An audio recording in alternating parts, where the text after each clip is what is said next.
إن الله اصطفى آدم ونوحا وآل إبراهيم وآل عمران على العالمين ذرية بعضها من بعض والله سميع عليم.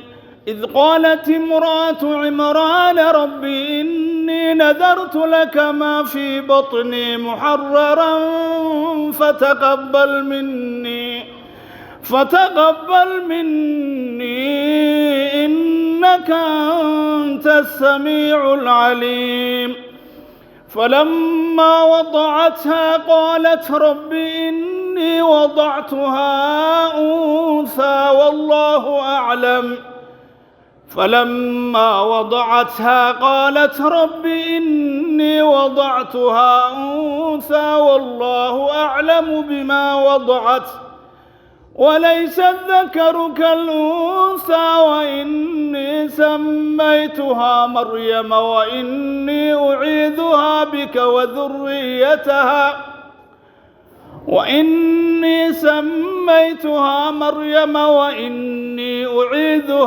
وذريتها من الشيطان الرجيم. فتقبلها ربها بقبول حسن وأنبتها نباتا حسنا وكفلها زكريا.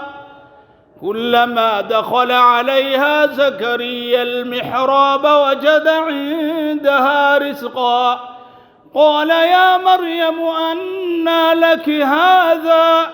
قالت هو من عند الله إن الله يرزق من يشاء بغير حساب. هنالك دعا زكريا ربه قال رب هب لي من لدنك ذرية طيبة إنك سميع الدعاء. فنادته الملائكة وهو قائم يصلي في المحراب أن الله يبشرك بيحيى مصدقا بكلمة من الله وسيدا وحصورا ونبيا من الصالحين. الله أكبر.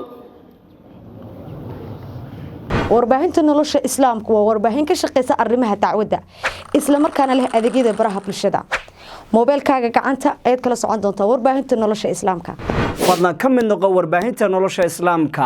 haddaba waxaad ku xidhnaataa adeegyada baraha bulshada sida Facebooka, TikToka, Twitterka, YouTubeka, Instagramka.